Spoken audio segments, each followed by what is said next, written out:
Hello नमस्कार दोस्तों, कैसे हैं आप। उम्मीद करता हूँ ठीक होंगे। Trick I am with analyst team में आपका पुनः स्वागत है दोस्तों। प्रिय स्टूडेंट्स, आज हम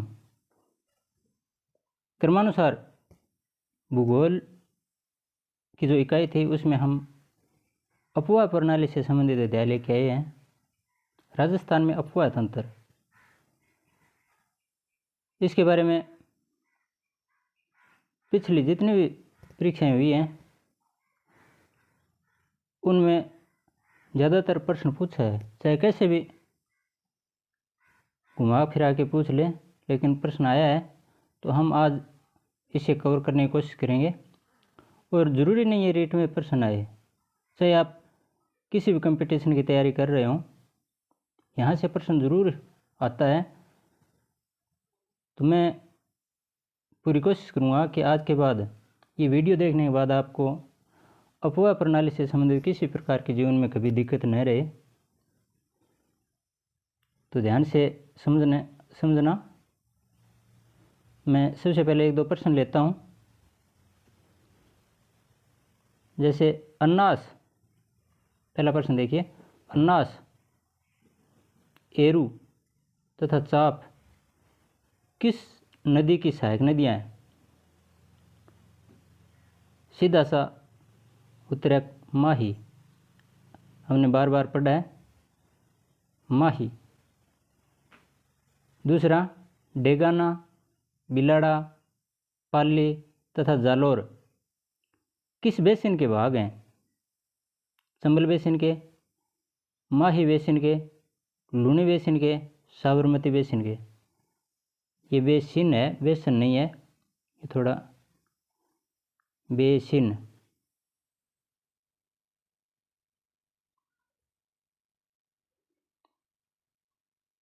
तो हमें अगर मैप पड़ा हुआ है तो ये जैसे भी जिले या अन्य क्षेत्र हैं, इनका नाम आते ही हमें लूणी बेसिन का पता चल जाएगा। लूणी अफवाह क्षेत्र कहाँ है?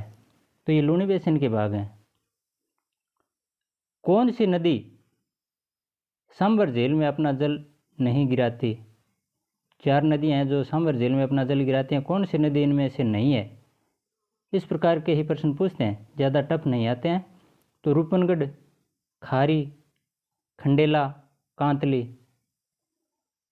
अगर हमें थोड़ा बहुत ज्ञान है तो भी हम इसे सही कर सकते हैं। कांतली नदी और सांबर झील में कहीं कोई लगाव नहीं है, ये सीकर की अलग नदी है। तो तीन तो आ गई, रूपनगढ़, खारी, खंडेला। ये कांतली नहीं है दोस्तों, इसका उत्तर होगा कांतली। इधर लिखा है मैंने। तो कांतली सांबर झील में अपना जल नहीं गिराती है। इसकी मैंने एक ट्रिक बना रखी है, अगर अच्छी लगे तो आप भी याद रख सकते हैं। जैसे सांबर में रूख खारा, सांबर झील है, इसका पानी खारा है, सांबर खारे पानी की झील है।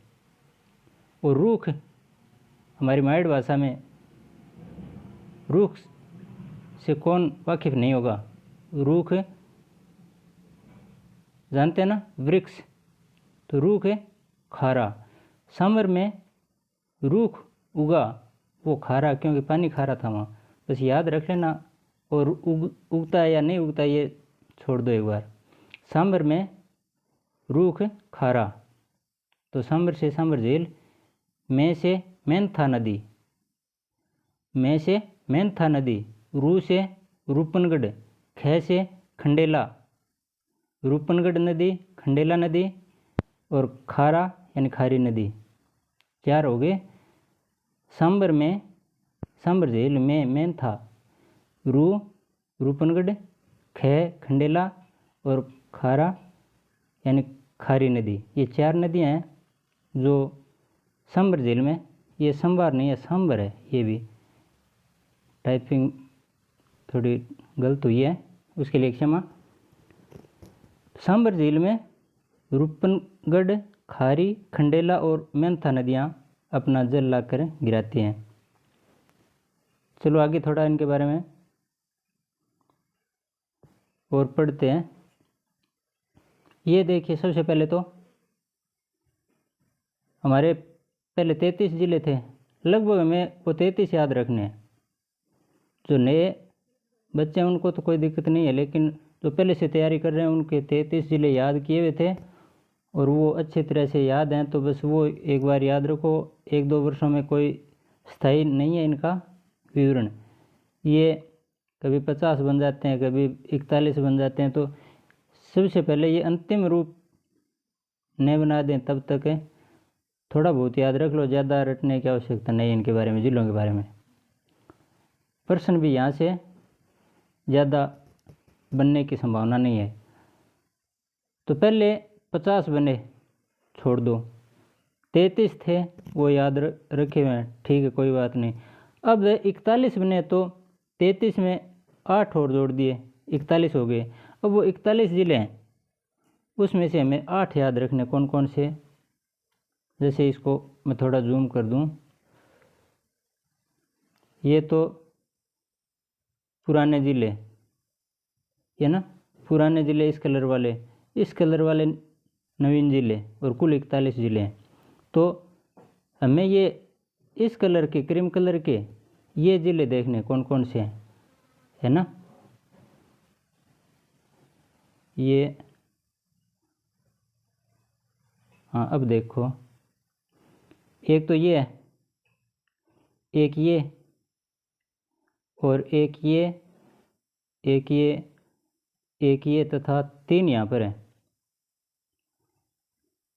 अब ये फलोदी थोड़े स्पष्ट दिखाई नहीं दे रहे हैं, मैं बता रहा हूँ। ये तो जिला फलोदी है। कौन सा? फलोदी। ये बालोतरा, बालोतरा, फलोदी। ये ब्यावर, इस साइड अजमेर है, इस साइड पाली। तो ये ब्यावर है, फलोदी, बालोतरा। और ये सलूम्बर, जयसमंद झील आजकल इस सलूम्बर ज़िले में है ना। तो ये सलूम्बर है, ब्यावर है, फलोदी, बालोतरा। कितने हो गए? 4। अब ये डीडवाना कुचामन वाला, ये कौन सा है? डीडवाना ज़िला, नागौर से अलग हुआ था ना। तो ये 5। और ये है डीग। कौन सा? डीग, जो किनारे पे है, डीग ज़िला। और ऊपरी ऊपर ये यहाँ खेरथल तिजारा। कौन सा? ये खेरथल तिजारा। और फिर ये बचा है, ये कोटपुतली बेरोड, ये कोटपुतली बेरोड है। और ये खेरथल तिजारा ऊपर, तथा डीग, डीग, खेरथल तिजारा, कोटपुतली बेरोड, डीडवाना, ब्यावर, सलूम्बर, बालोतरा, फलोदी। इस प्रकार ये नए 8 ज़िले बने हैं। और अब हम पुनः इस अपवाह तंत्र के बारे में थोड़ा समझते हैं इस मैप की सहायता से। इसमें देखिए ध्यान से, क्षेत्र 1 तो ये बनाया हुआ है, ऐसे बना रखा है। तो इसका मतलब है राजस्थान का ये क्षेत्र, इस लाइन से जो अभी मैंने लाइन खींची है, इसके ऊपर वाला ये इलाका, आंतरिक जल प्रवाह वाली नदियाँ यहाँ बहती हैं। आंतरिक जल प्रवाह की नदियाँ यहाँ बहती हैं। आंतरिक जल प्रवाह की नदियाँ कौन सी होती हैं? जो अपना पानी यहाँ स्थल में, किसी सागर में नहीं गिराते हैं, बल्कि इस ज़मीन में वो लुप्त हो जाते हैं।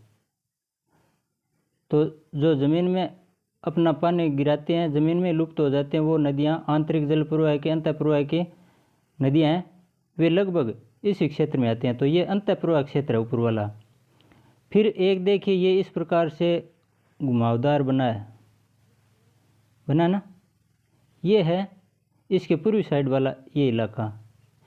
ये सारी की सारी नदियाँ अपना पानी इस साइड में ले जाती हैं, यमुना में मिल जाती हैं, और फिर ये घूमती हुई बंगाल की खाड़ी में जाकर पानी गिराती हैं। तो ये यहाँ से ये इलाका, ये कौन सा हो गया? बंगाल की खाड़ी की तरफ बहने वाली नदियाँ या बंगाल की खाड़ी का अपवाह क्षेत्र ये। अब बचा तीसरा जो ये वाला इलाका जो बचा हुआ है, ये सारा यहाँ जो भी नदियाँ निकलती हैं ये बंगाल की खाड़ी में नहीं, सॉरी, अरब सागर में आकर अपना जल गिराते हैं। ये चाहे इस साइड में गिरवाएं या इस साइड में गिराएं, चाहे यहाँ कच्छ के रण, खंबात की खाड़ी, कुल मिलाकर ये अरब सागर की ओर अपवाह प्रणाली है। तो ये 3 क्षेत्र हैं राजस्थान में, अपवाह प्रणाली के 3 क्षेत्र हैं। एक तो अंतःप्रवाह क्षेत्र, एक बंगाल की खाड़ी का अपवाह क्षेत्र, एक अरब सागरीय अपवाह क्षेत्र। उम्मीद करता हूँ अपवाह क्षेत्र से संबंधित आपके जीवन में कभी कोई समस्या नहीं रहेगी। अब आगे और समझ लेंगे। वैसे ये लूनी नदी ये आ रही है, ये लूनी नदी है, ये चंबल नदी जा रही है इस साइड में, और ये माही नदी यहाँ से वापस घूम कर आ गई।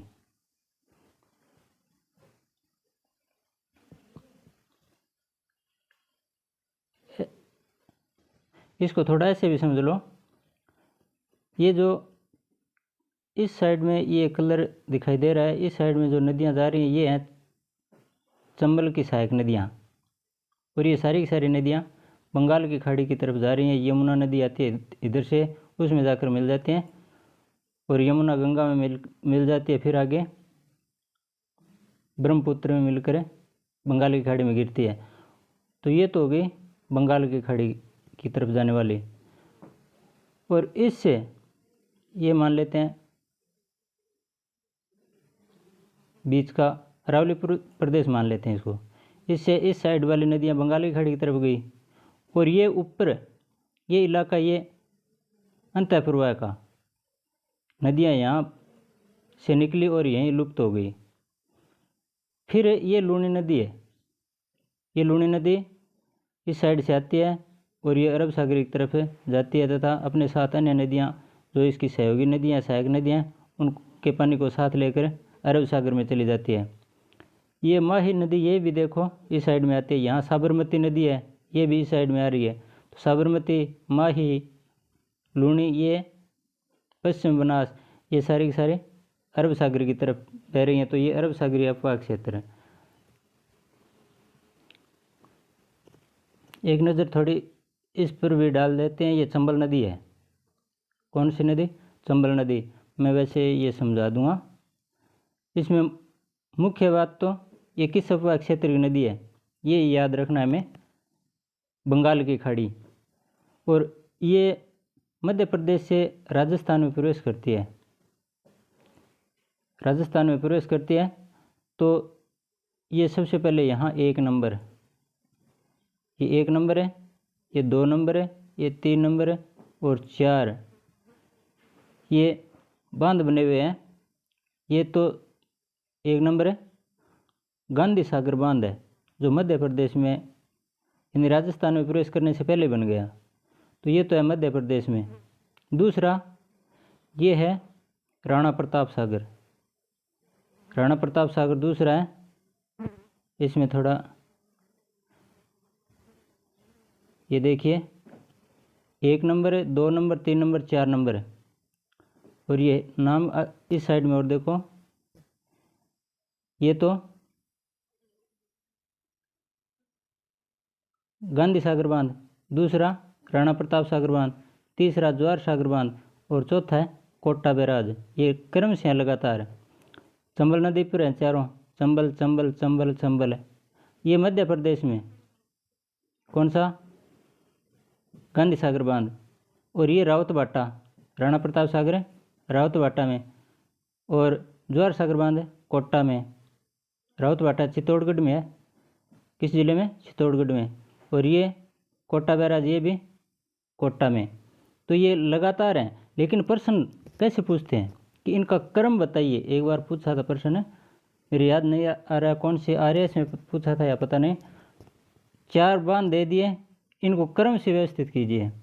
तो सबसे पहले गांधी दक्षिण से पूर्व की ओर ऐसे दिया था, दक्षिण से पूर्व की ओर है, या नदी के उद्गम से समापन की तरफ ऐसे भी दे देते हैं। उद्गम से समापन यानी दक्षिण से किस साइड में, उत्तर की तरफ बहती है, फिर पूर्व की तरफ मुड़ के बंगाल की खाड़ी में जाती है चंबल नदी। तो ये सबसे पहले 1 नंबर पे गांधी सागर बांध, और फिर राणा प्रताप, 3 ज्वार सागर, और चौथा कोटा बैराज। इस प्रकार से ये 4 बांध है। इनकी एक ट्रिक भी अगर आपको अच्छी लगे तो, गांधी राज कौन सा, गांधी राज, गांधी राज कोनी चाले। अब गांधी राज गयो, गांधी राज कोनी, अर्थात गांधी से गांधी सागर बांध, राज से राणा प्रताप, ये क्रम से है गांधी राज कोनी, या गांधी राज को मत मानो। अब तो ये गांधी जी गांधी सागर बांध, राज से राणा प्रताप सागर बांध, जैसे ज्वार सागर बांध, को से कोटा बैराज, ये चारों बांध मैंने क्रम से बता दिए हैं। तो गांधी राज को मानो या गांधी राज को मत मानो या गांधी राज को नहीं, कैसे भी याद कर लो आप। ये गांधी राज को ये शब्द ये अक्सर याद रखने जरूरी है। इसके बाद देखो ये बिसलपुर बनास नदी पर, बिसलपुर बनास नदी पर टोंक जिला है, ये टोंक है, टोंक जिला, बिसलपुर बांध, बनास नदी। हरिश्चंद्र इस साइड में देखिए, ये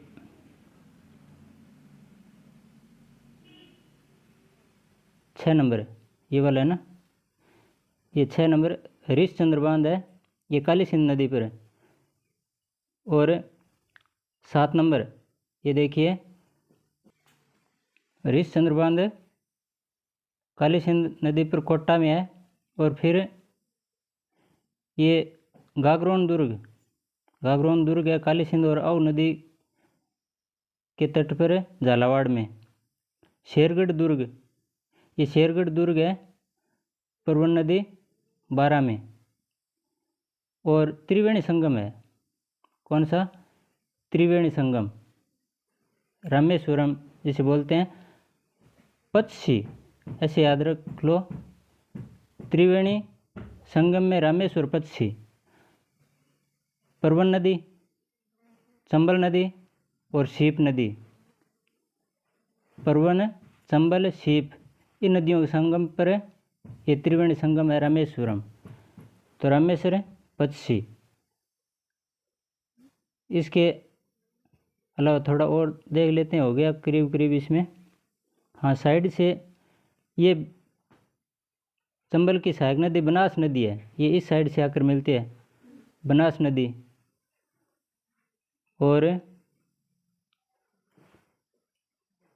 ये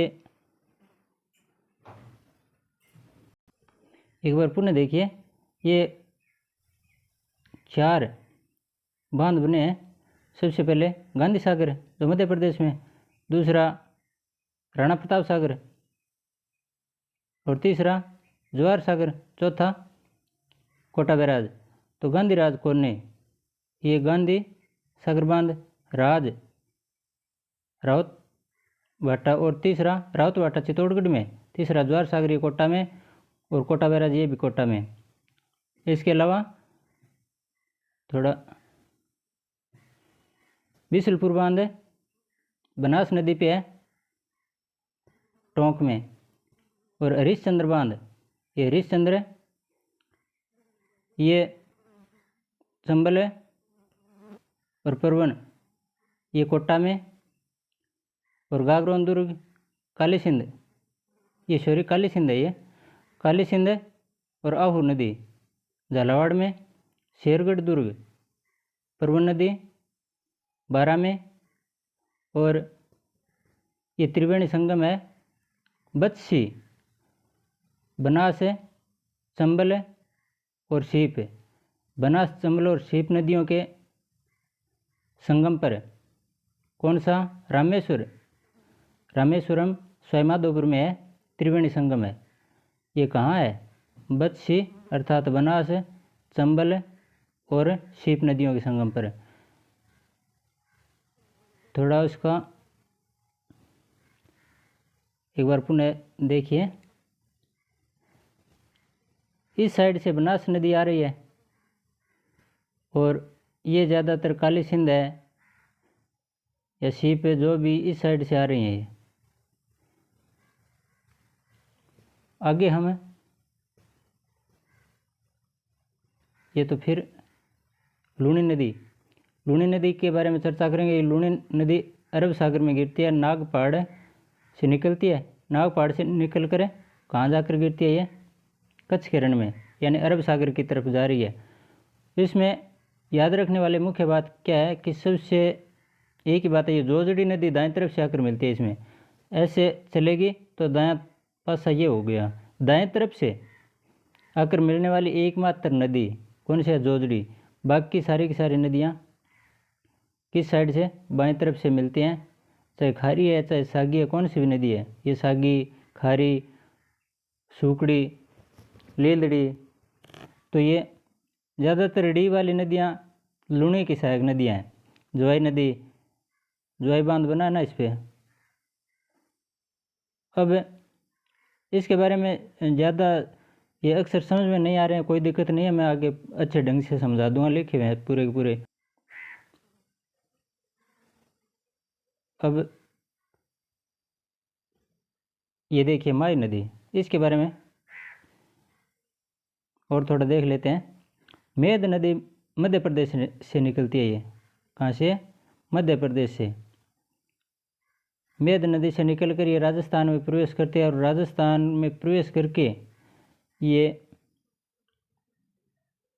वापस चली जाती है और जाकर खंबात की खाड़ी में गिरती है। खंबात की खाड़ी कहाँ है?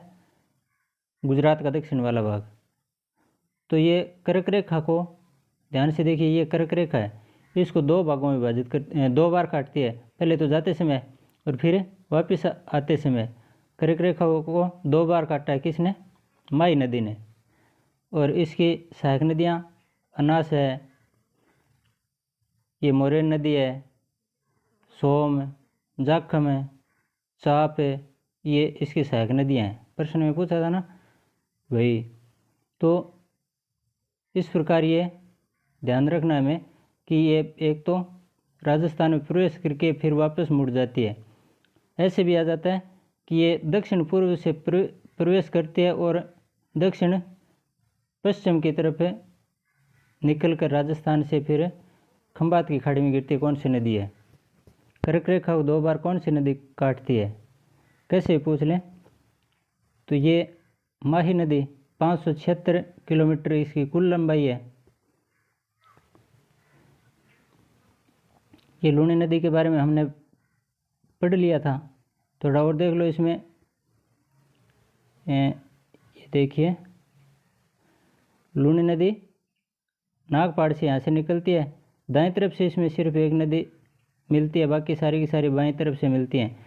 और ये ज़्यादातर डी वाले अक्षर आते हैं, वे लूणी नदी की सहायक नदियाँ होती हैं। ये कच्छ के रण में जाकर मिल जाती है। और दिशा कौन सी है? दक्षिण पश्चिम की तरफ बहती है। किस साइड से? उत्तर, ये इस साइड से आ रही है, उत्तर पूर्व से दक्षिण पश्चिम की तरफ बहती है। ये झीलों के बारे में थोड़ा और देख लेते हैं मोटा मोटे। ये झीलें हैं जो कौन से कलर में? ये हाँ, अब देखो ये कलर है, ये तो खारे पानी की झीलें हैं, और जो ये क्रीम कलर है ये मीठे पानी की झीलें हैं। तो मीठे पानी की झीलें और खारे पानी की झीलें कौन से हैं? लूणकरण सर झील बीकानेर में है, और ये गजनेर है, कोलायत है, ये मीठे पानी की झीलें हैं। और ताल छापर चूरू में है, खारे पानी की झील है। डेगाना और ये कवोद झील है जैसलमेर में। पोखरण झील है, गढ़सीसर, और ये देखिए बुझ झील है। तो ये जो चिन्ह दिए गए हैं ये हमें थोड़े ध्यान से देख लो, कोई दिक्कत नहीं है। बस झील हैं ऐसे, ये किस ज़िले में है? एक तो इस ज़िले में बूंदी में, झीलों की नगरी उदयपुर, यहाँ मीठे पानी है सारी उदयपुर साइड में ये इलाका है, इसमें सारी की सारी झीलें मीठे पानी की हैं, जबकि खारे पानी की झीलें कहाँ हैं? पता चल गया ना। ये इलाका इसमें खारे पानी की झीलें ज़्यादा हैं। अंतःपुर की नदियाँ बहती थी ना, ये इलाका खारे पानी की झीलों को अपने अंदर समाये हुए है, इसमें बहुत ज़्यादा खारे पानी की झीलें हैं। ये 33 सागर के अवशेष के प्रमाण है।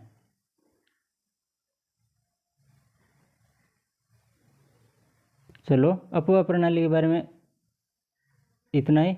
शेष इनसे संबंधित प्रश्न है वो फिर अभ्यास करेंगे। आगे राष्ट्रीय उद्यान वन्यजीव अभयारण्य अगले वीडियो में पढ़ेंगे। आज के लिए इतना ही, धन्यवाद, जय हिंद। और हाँ, अगर वीडियो अच्छा लगे तो शेयर तो कर दिया करो दोस्तों, कोई कमेंट कर दिया करो, मेरा हौसला बढ़े। जय हिंद, धन्यवाद।